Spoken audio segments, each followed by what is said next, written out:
नमस्कार, मैं doctor K Pandey, child specialist, child health Gurukul के लिए। आज हम बात कर रहे हैं इमोशनल इंटेलिजेंस पर। ये क्या होता है? बड़ा साधारण इसका कोई परिभाषा नहीं है, आसान परिभाषा नहीं कि एक शब्द में इसको बताया जा सके। लेकिन मोटे तौर से कहा जाए तो एक होता है बुक स्मार्ट, कि बच्चा किताब पढ़ने में स्कूल में उसकी बड़ी अच्छी परफॉर्मेंस है। दूसरा है स्ट्रीट स्मार्ट, कि बच्चा जब दूसरों से मिलता है, खेलने जाता है, किसी और समाज में जाता है, तो वहाँ लोग उसको बहुत ज़्यादा पसंद करते हैं। ये हो गया स्ट्रीट स्मार्ट। कोई भी काम हो वो बाहर से करा के ले आएगा। जब बड़ा होगा तो, छोटे की बात मैं नहीं कर रहा हूँ, या छोटे में भी अपना काम निकालना है तो पेरेंट्स से या किसी रिलेटिव से अपना काम निकाल लेगा। तो एक साइंटिस्ट होते थे, होवर्ड गार्डनर, साइकोलॉजिस्ट। इन्होंने ये फील किया अराउंड 1995 के आसपास कि इंटेलिजेंस कई तरह की होती है। सिर्फ आईक्यू ही इम्पॉर्टेंट नहीं है, ईक्यू उससे ज़्यादा इम्पॉर्टेंट है। धीरे धीरे पिछले 20-25 सालों में इस बात को सभी लोग मानने लगे हैं कि आईक्यू तो ज़रूरी है, आईक्यू आप सभी लोग जानते हैं, लेकिन ईक्यू उससे ज़्यादा ज़रूरी है ज़िंदगी में सफलता के लिए। कैसे, इसके क्या कंपोनेंट्स होते हैं, कैसे आप अपने छोटे से बच्चे में इन बातों को समझ सकते हैं कि आपका बच्चा कैसा है और उसको कैसे ट्रेन किया जा सकता है, ये आपको मैं इस वीडियो में बताने जा रहा हूँ। तो इसकी जो ज़रूरत पड़ती है ज़िंदगी में, एक तो दोस्ती बनाने में पड़ती है, रिलेशनशिप बनाने में पड़ती है। तो बच्चे में अगर ईक्यू होगा तो वो बच्चा ज़्यादा दिन तक दोस्त बना सकता है, डिफरेंट तरह के दोस्त बना सकता है और उनसे निभा भी सकता है। उनके काम आएगा भी, उनसे निभाएगा ही। दूसरी चीज़ है, उसको अपने इमोशंस को कंट्रोल करना आएगा। कब गुस्सा होना है, कब चुप रहना है, कब नाराज़ होना है, कब प्यार दिखाना है, वगैरह वगैरह। अगर मेडिकल लैंग्वेज में पूछें और आपको समझाने के लिए बहुत सिंपल बता रहा हूँ मैं, इसके 7 पार्ट होते हैं बेसिकली। नंबर 1, अपनी फीलिंग्स को समझना और दूसरे की फीलिंग्स को भी समझना। वो बड़ा कोई हो घर का, वो कोई पड़ोस का हो, कोई अंकल हो, कोई रिश्तेदार हो, या कोई बच्चा हो स्कूल में। तो ये चीज़ हो गई कि अपनी फीलिंग्स को समझना और दूसरे की भी समझना। दूसरा, दूसरे के फीलिंग्स को इंटरप्रेट करना। कैसे? बॉडी लैंग्वेज से, कि कोई आदमी गुस्से में है तो उसकी चाल बदल जाती है, प्यार से है चाल बदल जाती है, फेशियल एक्सप्रेशन से,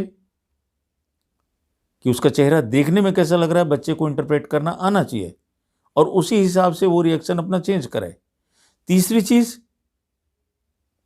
जो टोन है, बोलने के अंदाज से, क्योंकि कोई प्यार से होगा अलग तरीके से बोलता है, गुस्से में होगा अलग तरीके से बोलता है।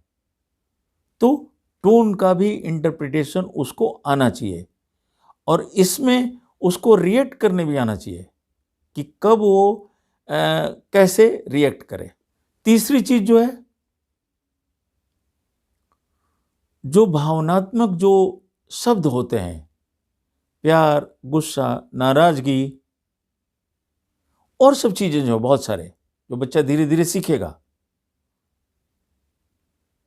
हंसी, उदासी, इनको बच्चा समझना सीखे और साथ में उनको यूज करना बच्चा सीखे। छोटा सा बच्चा धीरे धीरे बचपन से इसको यूज करना भी सीखे। एक्सप्रेस कर लेगा लेकिन वो नहीं करता कई बार। दूसरे की फीलिंग्स के साथ इम्पैथाइज करना। इम्पैथाइज करने का मतलब होता है कि दूसरे के साथ संवेदना रखना। अगर कोई दुखी है, बच्चा उसके साथ दुखी हो रहा है, कोई खुश है, उसके साथ खुश हो रहा है, उसको समझ रहा है और उसकी भावना के हिसाब से रिएक्ट कर रहा है। वो उसके स्कूल का दोस्त हो, कोई टीचर हो, कोई कुछ हो, लेकिन बच्चे को ये आना चाहिए। 5वां पॉइंट है कि अपने भावनाओं को कंट्रोल करना और मैनेज करना। उसको गुस्सा आ रहा है लेकिन किसी ऐसी जगह पे है जहाँ उसको गुस्सा नहीं करना चाहिए, नहीं कर सकता, तो उसको समझ आनी चाहिए और उसको कंट्रोल करने भी आना चाहिए। उसको धीरे धीरे ज़िंदगी में सक्सेसफुल होने के लिए सीखना पड़ेगा कि कहाँ पे गुस्सा होना है, कहाँ नहीं होना। अगर गुस्सा है भी तो उस गुस्से को कैसे रिएक्ट नहीं करना है, सिर्फ एक्ट करना है। जैसे आप सभी इस बात को समझते होंगे कि ज़िंदगी में इस चीज़ की कितनी इम्पोर्टेंस है। ये समझना कि खुद उसको क्या चीज़ें पसंद है, किस चीज़ से उसको खुशी मिलती है, किससे नाराज़ होता है, कौन सी बात उसको नहीं पसंद है।